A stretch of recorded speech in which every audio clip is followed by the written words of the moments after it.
राम जी में रावण में लड़ाई भई। आखिरी बाण जब राम जी रावण के मरले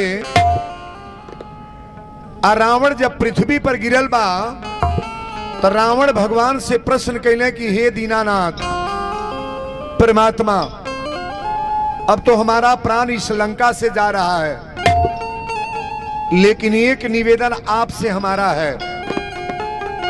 भगवान पूछनी कि रावण का पूछल चाहता रह। रावण कहले रउरा कृपा निधान हई, दया के खजाना हई।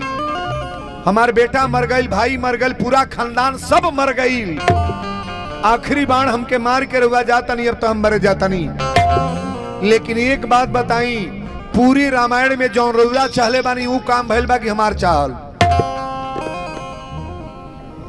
राम जी कहले तो बड़ा वजन के बात बा। रावण पूछल है कि जो रउरा चाहले बानी वो भइल बा कि हमार चाहल। राम जी कहले रावण हमार चाहल भइल बा। रावण कहले कैसे बताई? तो राम जी कहले तोहरा बेटा के मरवा देहनी, भाई के मरवा देहनी, लंका फुकवा देहनी, अब तोहू के मार देहनी, अब मार के सीता के लेकर अयोध्या जाता नहीं, सेवा समाप्त। रावण कहले सरकार इतने बात नहीं बा, ध्यान से सुनिएगा। रावण कहले रउरा आखिरी बाण के करी कहला पर मरले बानी? कहले विभीषण के। कहले विभीषण के भेजे वाला के हो? बिना रावण के चाहले कोई काम हुआ नहीं है। मानस का सूत्र में बोल रहा हूं, और जितनी कथाएं आज तक आप सुने हैं ये कथा अलग है जो मैं प्रवचन करने जा रहा हूं। रावण कहले पहले एक बात बताई, रउरा अयोध्या में कौना चीज के मकान बा? राम जी कहले ईटा पत्थर के मकान बा। रावण कहले हमार लंका सोने के। रावण कहले रउरा अयोध्या में कोगो दरिया बहल बा? राम जी कहले पश्चिम से पूर्व पड़े सरजू मैया एगो बहल बड़ी। रावण कहले हमारा लंका के चारों ओर दरियावे दरियाव। रावण कहले रउरा कौना बिरादर के यहाँ पैदा भइल बानी? राम जी कहली कि छत्री के यहाँ हम अवतार ले बानी।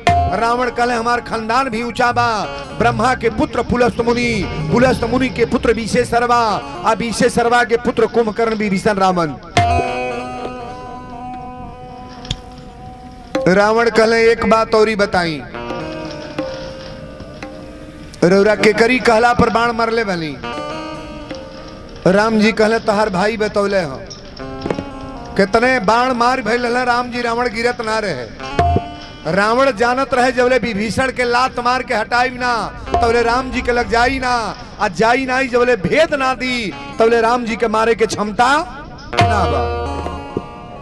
आखिरी बाण राम जी के करी कहले पर मरले? तन बोला ना केहू जनता नहीं है। रावण के भाई विभीषण है। विभीषण कलश की अखंड नायक परमात्मा राम से कलश की सरकार हमारा भाई के नाभि में अमृत बा, ए पर बाण मारी। आज अभी बाण लागल बा त रावण गिरल बा। रावण गिरल बा। रावण कहले अच्छा बताई जितना बात बतियोलियों में हमार स्थान बा कि ना? राम जी कहले बा। रावण कहले एगो प्रश्न औरी बता दी, रौरो बाप मरल बने हमहू मरतानी, अपना पिता के कौन जगह देले बानी? राम जी कहले ई काहे के पूछत रह? रावण कहले अपना पिता के कौन जगह देले बानी?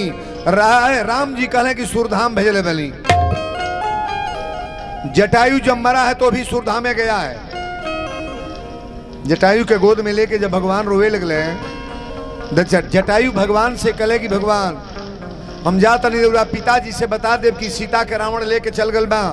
राम जी रोवत रहे हो। राम जी कहले रावण जटायु तू ना बताई है, अगर ये अखंड नायक परमात्मा हई तो रावण जाके हमारी बाप से बताई कि तुहार बेटा आज हमके मार देले। रावण कहले हमके कौन जगह देले बानी? राम जी कहले तो के डायरेक्ट बैकुंठ भेजा तानी। पढ़े लिखे लोग पंडाल में बैठे हैं, समझने का प्रयास करना। 1 घंटा में आपको मन मना देंगे कि वीरेंद्र बाबा कुछ बोल के गए। रावण जब मर के गइल बा तो रहिया में दशरथ जी मिलने। दशरथ जी के कौन जगह मिलल बा? सूरधाम। सूरधाम हौ है जहां बानी। अब बैकुंठ ही है जहां वीरेंद्र बाबा हैं, ऊपर है। राम राम कही आ राम राम कही राम आ तन पर हरि रघुबीर बीरह राव गए सुर। दशरथ जी मरल बने तो सुरधाम भइल बा, और रावण बैकुंठ को जा रहा है। बड़ी बारीकी से कथा सुनना। रावण के देख के दशरथ जी प्रणाम कैले, कहले हे ब्राह्मण देवता प्रणाम। रावण से पूछले तू कहा? रावण कहले हम मार दिहल गई। दशरथ जी कहले रौरा के मारल ह? कहले राउर बेटा राम मरले हो। तो दशरथ जी कहले कि जहां लिखल बा कि विप्रधेनु सुरसंत हित लीन मनुज अवतार, साधु के ब्राह्मण के गौ के सेवा करे खातिर भगवान के अवतार भइल बा, आई छत्री होके बाण कैसे चला दिहले? रावण कहले सरकार चोरे के जाति नाई पूछल जाला। एक कथा में जे आइल बा, पंडिये जी का लड़का होके के उनके साइकिल लेके भागे तो उनके जाति पूछल जाए कि पहले लाते मुका कचरल जाए।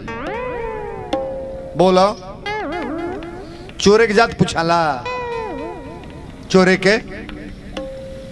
की जाति नहीं पूछी जाती है, पहले पिटाई होता है। रावण कहले सरकार हम चोरी कैले रही है।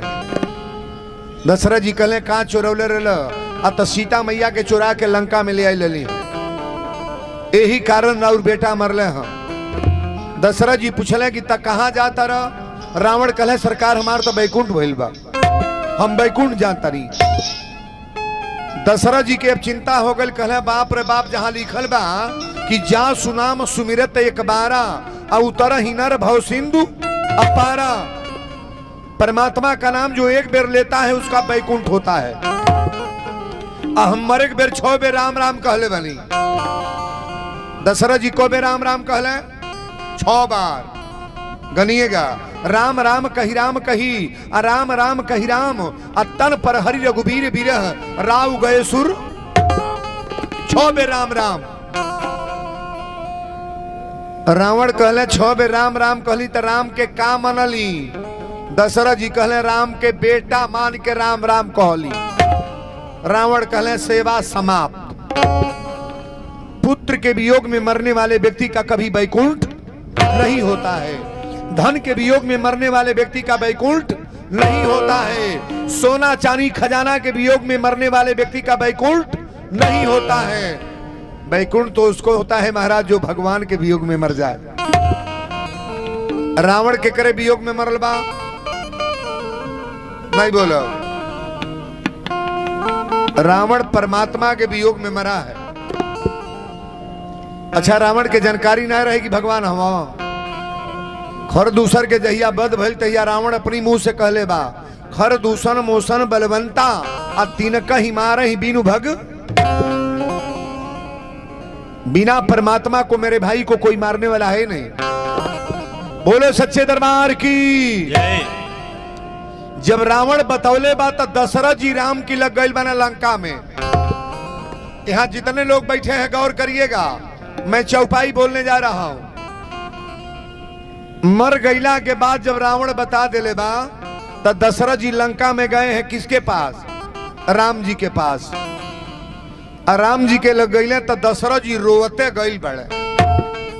तुलसी बाबा लिखली कि तेही अवसर दशरथ तहयाए, तेही अवसर दशरथ तहयाए, तेही अवसर दशरथ तहयाए, तेही अवसर दशरथ तहयाए, तेही अवसर दशरथ तहयाए, तनय बिलो की नयन जल छाए, तनय बिलो की नयन जल छाए, तनय बिलो की नयन जल छाए, तनय बिलो की। तेही अवसर दशरथ तहयाए, तनय बिलो की नयन जल आए। दशरथ जी पहुंचल बानी तन ताकब हमरा और अनुज सहित प्रभु कीन्ह प्रणामा। लक्ष्मण के साथ लेके राम जी प्रणाम कैले। अब प्रणाम कैला के बाद तनी हमरा और ध्यान दे। दशरथ जी कहले कि आज तोहरी लगाइल बनी है एगो प्रश्न लेके। रावण ऐसा पापाचारी के बैकुंठ हो गई, हम तोहार पिता बन के अली, हमार पुत्र बन के अला तो सुरधाम भइल। राम जी कहले पिताजी मरे के बेर रौरा के करीब वियोग में मरल बानी। कहले राम तोहरी वियोग में। राम जी कहले हमके का मनली? कहले बेटा मान के रोवल बानी। राम जी कहले सेवा समाप्त। जैया हमार जन्म भल तैया का कहली? जन्म भल तैया बेटा कहले जाकर नाम सुनत शुभ होई, मोरे गृह आवा प्रभु सोई। जैया जन्म भल तैया परमात्मा मन ली, अब माया घेर लल तो हमरा और बेटा हो गई नहीं। हमनी के वही माया में मरल जाता। सारा स्टोरी जब राम जी दशरथ जी से बतवले, आधा घंटा जब वो जो प्रवचन कैले तो दशरथ जी अले तो राम जी लक्ष्मण जी प्रणाम कैलो, लेकिन जाए एक बेर दशरथ जी राम के ब्रह्म मान के प्रणाम कैले। कहले भगवान अब प्रणाम करके हम चलतनी। दशरथ जी चल गईले, लेकिन मेन कथा रुआ समझ ली सीता वनवास के कारण। रामचरितमानस में दूगो वाटिका बा, एगो अशोक वाटिका एगो पुष्प वाटिका। तो अशोक वाटिका कहाँ है? लंका में। अब पुष्प वाटिका कहाँ बा? पुष्प वाटिका कहाँ बा? मिथिला में, जनकपुर में। ध्यान दे, राजा जनक के बगीचा वही में एगो सुगा एगो सुगुनी रहले। आनंद रामायण की कथा हर बीच में ध्यान देबा। एगो सुगा एगो सुगुनी रहले। सीता अपने सखी लोग के साथ गावत जाता रही। सुगवा कलश सुगिया चिन्ह तड़े के ह? सुगिया कलश हमरा तो मालूम नहीं बा। सुगवा कलश की यह राजा जनक के बेटी सीता है। राजा जनक हर चलौले तो सीता के जन्म भइल। फूल तुरे अवतरी पूजा करे खातिर। सुगिया कलश तनी गोड़ पर गिर जाए, सुगवा बार बार मना कैलस की पैर पर मत गिरिए। केतनो मना कैलस सुगिया मनलस ना। जेव सीता गईली टप दे गोड़ पर गिरल सुगिया और टप दे सीता पकड़ लेली। सुगिया छपटियाए लागल। सुगवा वही जंगल में रह गल। सीता सुगिया के पकड़ के लेके गईली। राजा जनक जी कहले बेटी सीता, ई हमारी बगीचा के धरोहर हमें कुल सुगवा सुगनिया छोड़ द। सीता कहली नहीं पिताजी के पिंजरा में बंद करी। पिंजरा में बंद कैली। 15 दिन बीत गई, न सुगिया रोटी खातिया, न दूध, न पानी, कुछ पियती ना बा। 15वां दिन सुगिया बोलल बा, गौर से सुनिएगा। सीता! सीता दौड़ल बड़ी, कहली कहाँ हो गई? सुगिया कहल सीता अब हम मरे जाता नहीं, लेकिन एक बात जान ला, हमारी पेट में अंडा बा जौने से बच्चा होला। हमरा पति के छोड़ा के तू बगीचा में आइल बड़ू, ले आके पिंजरा में बन के मुआओ तड़ू। मरे जाता नहीं, हमारी पेट में बच्चा बा, तड़प तड़प के मरता नहीं, तो के श्राप देता नहीं सीता। एक दिन तोहरी पेट में बच्चा रही तो के जंगल में हम छोड़वाए। तोहरी पेट में बच्चा रही तो के जंगल में हम छोड़वाए। इतने बात कही के सुगिया मर गई। ले बाबू, सुगिया मर गई। पहले ही बताई, चिड़ई के श्राप लागेला कि ना? ना लगेला? ना लगेला? अरे मैं बहुत लोग बात दादा का कहीं, अब तक जौन होता तो भगवान माली। किसी का हत्या करोगे तो श्राप लगेगा। जीवन में बढ़िया बात सीखे चाहिए। सुगिया श्राप दे के मर गई है। सुगिया मरल बा तो धोबिनिया बनल बा। अयोध्या में जौन कथा आवेला, आई है सुगवा आनंद रामायण में देले बड़े। आई है सुगवा मरल बा तो धोबी बनल बा। कथा पर तन विचार करब। भगवान के बियाह भइल, बियाह के बाद वनवास। अब वनवास के बाद जब राम जी लौट के अले तक के कई सीता के बुला के कली सीता लंका में गई ललू। आनंद रामायण से हम बोल रहे हैं। लंका में गए ललुआ रावण के देखले बाड़ू कि ना? पहले रौराई बताई, सीता मैया लंका में गइल बानी का हो? सीता लंका में गइल बड़ी हिला दमुड़ी है तारे गइल बड़ी। अरे कौन कथा जो भइल बा, कौन प्रवचनवा सुनले बड़ा जाई दादा। सीता जगत जननी को कोई ले जा सकता है, लंका में रावण ले जा पाई है? अरण्य कांड की कथा में आइल बा,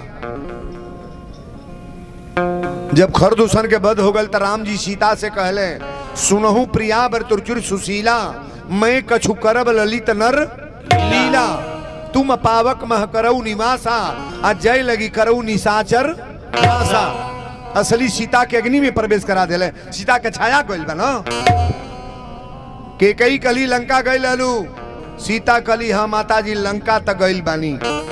अत रावण के देखले बाड़ू, कली की रावण के देखले ना बानी। पहले ही बताई, रावण सीता मैया को देखा है? अगर देखले रही, रावण विद्वान है, ज्ञानी है, गौर से सुनना, रावण अगर देखले रहते तो रामायण में ही चौपाई ना लिखल जाई कि तबे अनुचरी करऊ पनमोरा, एक बार बिलो कुमम होरा। रावण कहले कि एक बेर हमरे और ताक दो। चंचल कथा सुन तड़े आज के तोर जीवन का नया कथा बाकी पुरान हो, सूतम मत तंता का हमरी हो, एक ध्यान से सुनिए। अब सजी कथवे नए चढ़ावे के बा, अब हम पुरान हो गई, कथो पुरान हो गल, नया नया चौड़ हो। इस प्रवचन को पूरा बेहतरीन बना करके डालना। अभी इसमें डाल रहे हैं भजन वजन सब हम। बोलो सच्चे दरबार की। के कई कली रावण के का देखले बड़ू, सीता मैया कली पैर के फोटो बना सकीले, अपनी हाथ से फोटो बनौली। के कई रावण के पूरा फोटो दीवार पर बनौली। राम जी के बुला के कली पुत्र कमरा में चला। और जब राम जी कमरा में गईले, रावण के फोटो देखले तो कहले, माता श्री हमारी घर में रावण कहां से आ गई? के कई कली सीता लंका गल लिया, यह लेके आयल बड़ी। राम जी अपनी माता केकई से पूछले, माता केकई एक बार जीवन में झूठ बोल ली।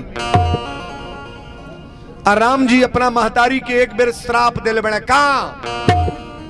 जब रावण के फोटो देखले तो केकई से कहले कि देखा महतारी होके झूठ बोलताड़ू ताके श्राप देता नहीं कि एक दिन तोहरी पेट से पैदा होकर तो के माई ना कहो, तारी छाती के दूध ना पियब, तोरे कोरा में खेलब ना, दूधारे मुहे चुम्मा ना लेबू, हमार महतारी दूसर का है या बाप दूसर।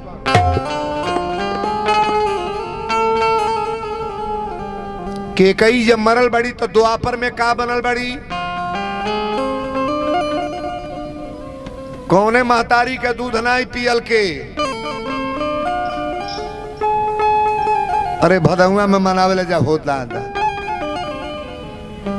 हरे भादो के रतिया अनहरिया, पहरुआ सब सूतेल हे, ललना कृष्ण लाला लिहल अवतार, महल उठले सोहर। के जन्मल केहू जनता ने क्या जिया हो बौक पाल्टी। भादो कन्हरिया में के जन्मल, जेली में के आई, निराले बकलोले हो लोगन का। अरे बुझाता नहीं केहू आगे बैठल बे दादा, एक जनी हूं हा नहीं बोल पाव तड़ी, जैसे बुझाता पैसा मांगता नहीं हम। बोलो सच्चे दरबार की जय, बोलो वृंदावन बिहारी लाल की जय। के करी पेट से कन्हैया के जन्म भइल बा, के करे जसोदा के। तो तन बोलल करते ही बोल लो तो होशियारो बाड़े। बहुत कथा कहली बाकी गांव का बादी है, का जानी काहे चौपुरी बांध बांध मुंह वालों बोलल या बतियाव। कन्हैया जी के करी पेट से आईली देवकी के दूध कन्हैया जी पियले बली। बोला दुधारे मुँह चुमा ले ली, कोरा में खेलौली। यह के कई है जौन देवकी बनल बड़ी, आ उहे राम हमें जौन कृष्ण बनल बड़े। महतारी कहली जसोदा मैया, पिता कहले नंद बाबा। अरे बधैया बाजे राजा अंगना, बधैया बाजे राजा अंगना, बधैया बाजे राजा अंगना, बधैया बाजे। जेलिया में जन्मे ले कृष्ण मुरारी, जेलिया में जन्मे ले कृष्ण मुरारी, जेलिया में जन्मे ले कृष्ण मुरारी। नचब तन झकझोर के नाचा न कौन हई नाच कर तड़ है तर तर कर कहो एबो की तो न नचब। अरे बधैया बस तोरे पेटवा में कुछ बा ना न।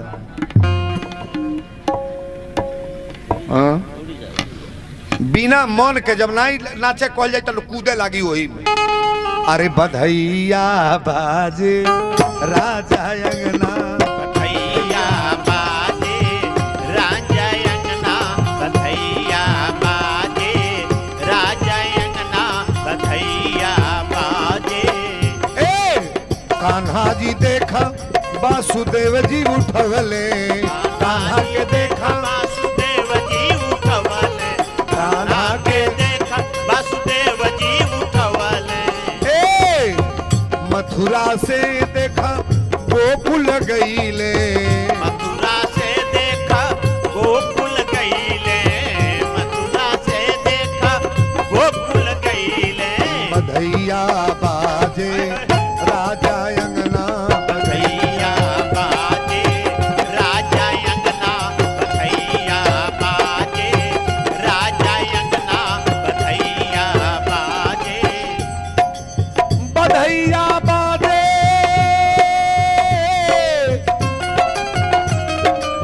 बधैया बाजे बधैया बाजे बधैया बाजे राजा अंगना।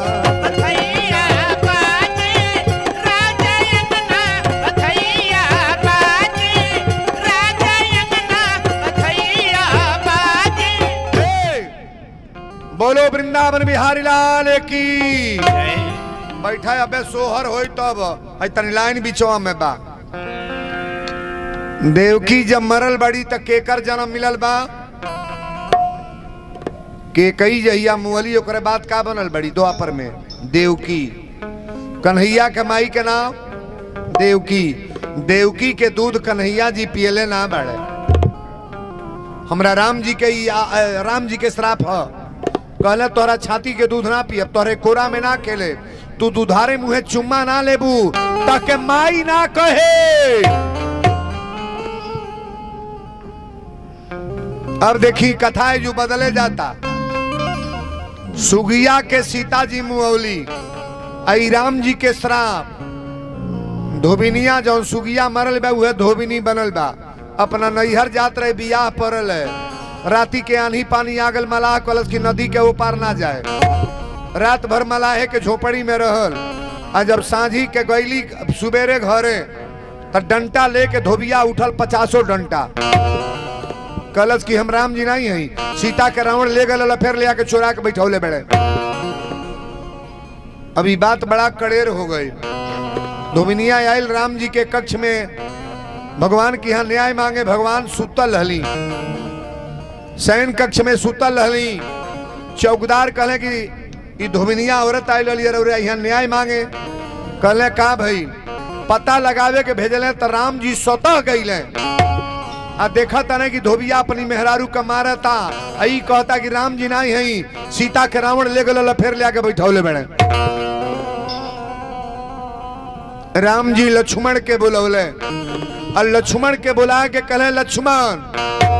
कहले हाँ प्रभु। कहले दिन निकलला के पहले सीता के ले आके जंगल में छोड़ी। अब को प्रमाण हो गई? 4 गो। सीता मुंहवले रली है, 1 प्रमाण। धोबिनिया दूसरा प्रमाण। राम जी श्राप दिले तीसरा प्रमाण। और दशरथ जी जब गई है लंका में तो हु जो चर्चा ही चलल है। 4 गो प्रमाण बा। हे राम जी लक्ष्मण के बुलावले, कहले लक्ष्मण, कहले हाँ प्रभु। तन लैकन के डांटा भैया गया बैठल बड़ सो लैका। अरे पीछे जो बोल पीछे। तन बोलिया का कथा बिगड़ रही है। सांझे तक कथे होता होके नहीं दी है सो देखत न बनी है। असल में का कल लइको वीरेंद्र का कथवा में चली आवेला बरियाई से। दूसरे के कथा रहता है, को लइका आते सुनाई भागल चली आवेला सो। बोलो सच्चे दरबार की। लक्ष्मण जी कहले हाँ प्रभु बताई रौरा का कहतनी। राम जी कहले कि लक्ष्मण सुबेरे रथ पर बैठा के सीता के ले आके जंगल में छोड़ी। अब लक्ष्मण जी कहले माता जी के जंगल में, पूरी रामायण में लक्ष्मण जी सीता के माई कहले बने माता आकी भाभी। भौजी कहले बने की माता। तन कड़े जन बोलो बू, अरे भगवान करता सबके गटैया बैठ जाए तबो निक रहल।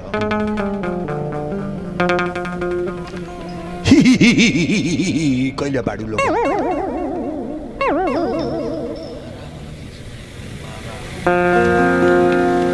झारखंड के लखाई लोग बा, झारखंड का लखा है ना। झारखंड एगो जिला बा दादा।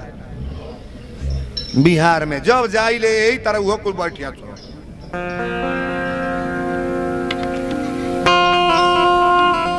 न मुहे पर हंसी आई, न मजाक आई, न कुछ बुझिया कुल ए त टुकुर टुकुर ताके को कोन मुंह बावले रही है तेरे बखलोलन के।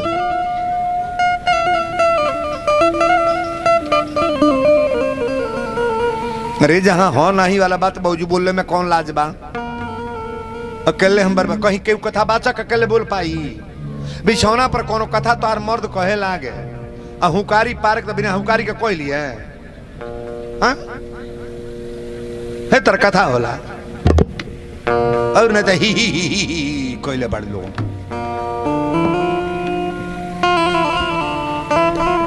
चुप रहो। अच्छा रथ का कथा में के आयल है। तन हाथ उठाइए तो दोनों हाथ उठाओ बरिया रे। हे शंकर भगवान तू देखिए के नहीं क्या उठाओ हाथ बरिया रे। ताली बिजात बरिया रे। आज सुबेरे अपने मर्दे के गोड़ लागल हो। उठा बरिया रे हाथ। क्रिया धारा दे उठा जल्दी उठा लो। आधा लोग उठौले बा। औरी लोग का कहल ह लूटी से दागल ह। एक गांव का सुधरले में बड़ी लोहा ले पर वीरेंद्र बाबा के कई बरे से आए तब लोहा बा मान का लोहा ना बा होता था। अरे हेसन गांव हम ना देखली रे दादा। कहो रतिया क्रिया खियौली तबो ना उठेबा लोगन। 25-30 गो मेहरार उठौली है। अब पूरा पंडालवा हथवा उठा के इधर क्रिया खियौली। के सुबेरे गोड़ लागल उठावा हाथ। चलो 30-40 जने बड़ा लोग। 10 बरिस कथा कहब तब जाके गांव सुधरी। बोलो सच्चे दरबार की जय। लक्ष्मण जी कहे प्रभु रउराई का कहतनी। माता सीता के जंगल में छोड़े के कहतनी जेकरा खातिर इतना लड़ाई भई। राम जी कहले जइबा कि ना।